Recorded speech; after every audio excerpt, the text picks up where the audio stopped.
so kind of know what we're working with now. And it won't. It's shut. So, hi guys, welcome back. I think today might keep it kind of short. Reason being is, I don't know if you can tell, we got a big mess in here I need to clean up.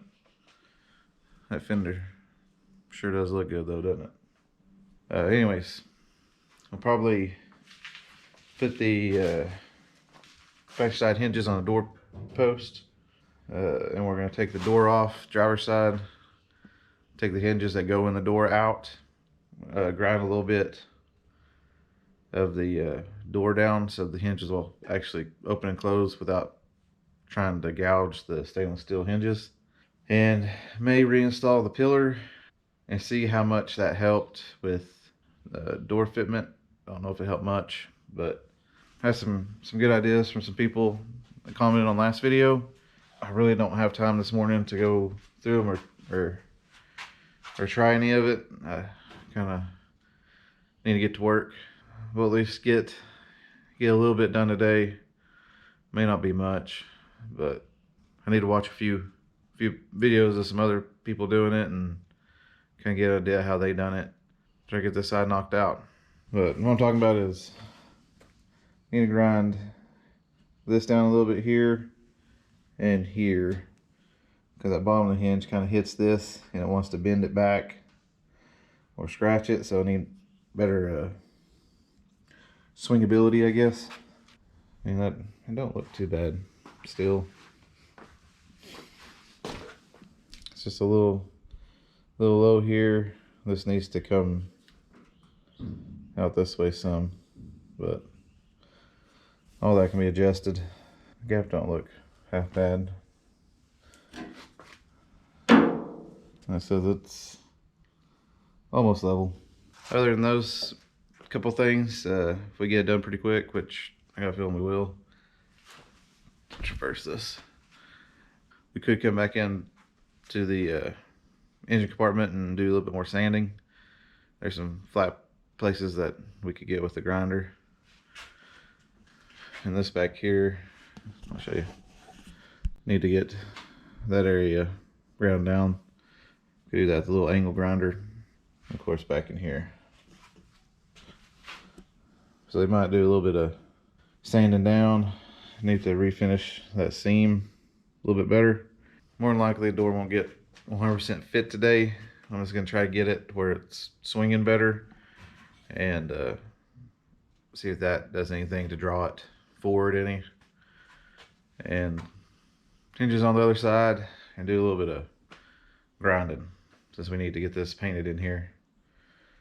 Enough talking, let's get this door off and we'll start working.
Well, we got the door to latch.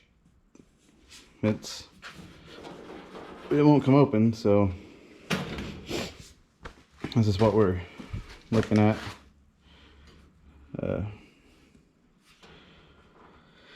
There's a gap, kind of disappears right through here. This is overlapping the rear quarter. Door is too far out this way, so I need to push it in a little bit. I'm thinking that either I need to put some shims on the inside of the door here and here, make the door come up a little bit. That might give us what we need. Or this pillar needs to be rotated back like this slightly. I'm not sure yet. Or if worse comes to worse, the bottom part needs to kick out just a little bit this way. Another problem I have too is when I go to take the door off, these hinges, they won't come off. Do you have a trick? I don't know how to install these so that they can stay there and come off and go on relatively easy, because if they're this hard to take off right now with nothing in the door, I probably won't be taking them off once I get them on. Other than that, I mean, I don't think we're too terribly far off here. Like I said, other than the door needs to go back in some, which we can do that on the pillar. Just move the hinges back just a little bit. And I think the shims in the door will be maybe enough to push this way a little bit. Because we got some room. We can come up here and come here just a little bit. Think about shimming one piece of this with like a washer. Maybe this bottom one, kind of bring that more in line here. Let me know if it's a good idea or not. I spent way too much time on this morning. But at least we got the door to shut and latch. So we kind of know what we're working with now. And it won't. It's shut. So I think I'm going to keep it like that for right now. And I got to go to work. Slowly we're getting there. Well, I think that'll do it for me today. Like I said, I gotta get to work. We will come back to this. I may buy some shims today in order to kind of bring the door this way a little bit. And let me know if you think that'll work, or the pillar needs to be kind of pushed, angled forward just a tad, because that would bring it this way too, which that also brings the fender up a little bit. But we'll get to the fender once we get the door situated, and we'll start messing with the fender. This weekend I am going to bring the hood out here, so I like to have it on here, make sure our gaps are good through there, and the grill, get the grill down and the passenger side door. But I feel pretty good about where we got today. At least the door will close. May not look good, but and it'll close. But yeah, let me know in the comments below. Shim the inside of the door, push it out some, or angle the pillar back some. And should I put like a washer on the top hinge inside the door to kind of straighten that wedge shape out? And this weekend I'm going to research a lot into fitment and everything else. But thank you for sticking with me. I think once I get 500 subscribers, I may do a live broadcast from inside the garage here. It's kind of Q&A type thing. Been wanting to do that for a while. I even thought about doing that as a video. I don't know about every week, but every so often, especially stuff like this, so y'all can be there live with me and kind of help me go through stuff. If y'all think it's a good idea, please let me know. I think I can set it up in here and do it. But also at 500, I plan on giving another hat away. I'm thinking about making some sticker packs with a Bronco on it. Let me know if y'all be interested in those. I am thinking about shutting down my merchandise website and starting one up that's just stuff that I make and put on there, uh, which would probably be like the sticker packs and stuff like that. Let me know if y'all are interested in that. Like I say, anything comes from those, go directly into one of these projects. Probably the Bronco, unless we need it for the international. But yeah, if you're interested in that, let me know in the comments below too. But if you made this far, thanks for watching, and I'll see y'all next time.